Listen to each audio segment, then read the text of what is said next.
Hello everyone, my name is HAC of the HAC Show, and I'm excited to give my updated thoughts on Ultimate Spider-Man, particularly on issues 2 and 3. Now, as of this recording, issue 5 is out. However, I'm going to be reviewing this series every 3 issues. My reasoning being that since these books will eventually be collected into 6-issue trade paperbacks, I can give a more accurate critique by reviewing each half of what would be a full volume. And admittedly, this also helps me not having to review every single issue. Also, I will be giving spoilers since when these videos go up, enough time would have passed for readers to know what's happening.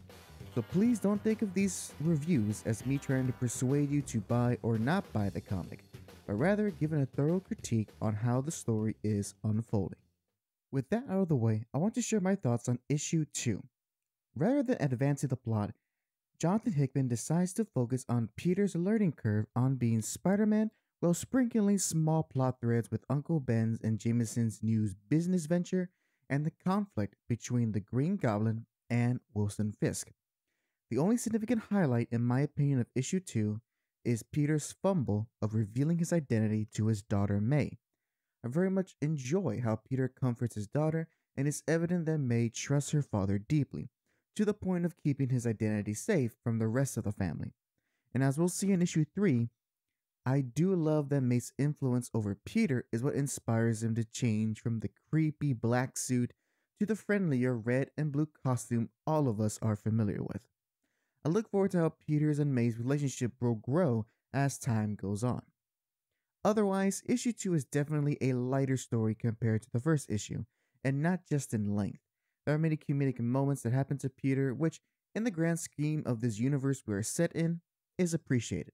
In spite of the heavy themes and conflicts that are going to be transpiring in the near future, it is nice to have levity with our cast of characters.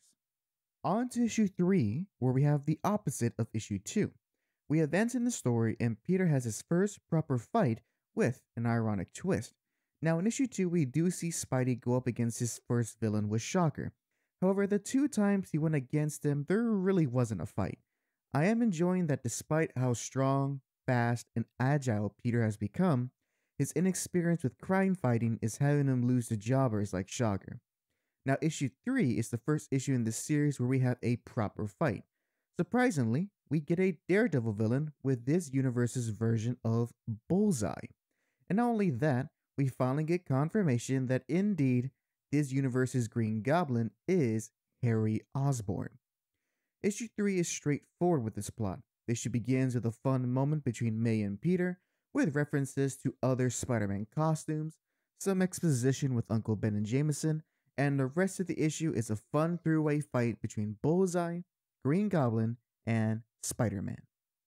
I want to take this opportunity and say that Marco's art really shines when it comes to the action moments. It's easy to follow, every character is drawn dynamically and with great detail, and Arco does an amazing job using the environment for our characters to fight in, as a proper beginning, middle, and end, so the fight doesn't feel like it's dragging or rushing, and the dialogue that's written around the action is serviceable, with Hickman nailing Spidey's sense of humor.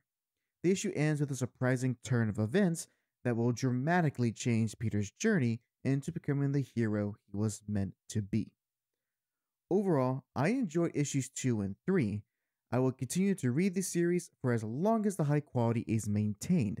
I still have gripes with how the story is told, which I covered back in my review of issue 1. But I understand that modern comics are going to be written with these stories that will take their time. I don't like it, but it can work. And right now, Ultimate Spider-Man has a lot more going for it than against it. Thank you for watching this short review. You can support this channel by sharing our videos and sharing your opinions on the series thus far.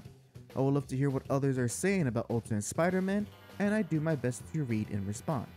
Lastly, if you're new to the channel, then I urge you to watch our main show, the HAC Show, every Monday night. My co-host Jack and I love to not only discuss what's currently going on in the world of entertainment, but also play games together, have watch parties, commentate on popular videos, and just simply act silly for your amusement. Look forward to the next Ultimate Spider-Man video in July. This is HAC, sign out.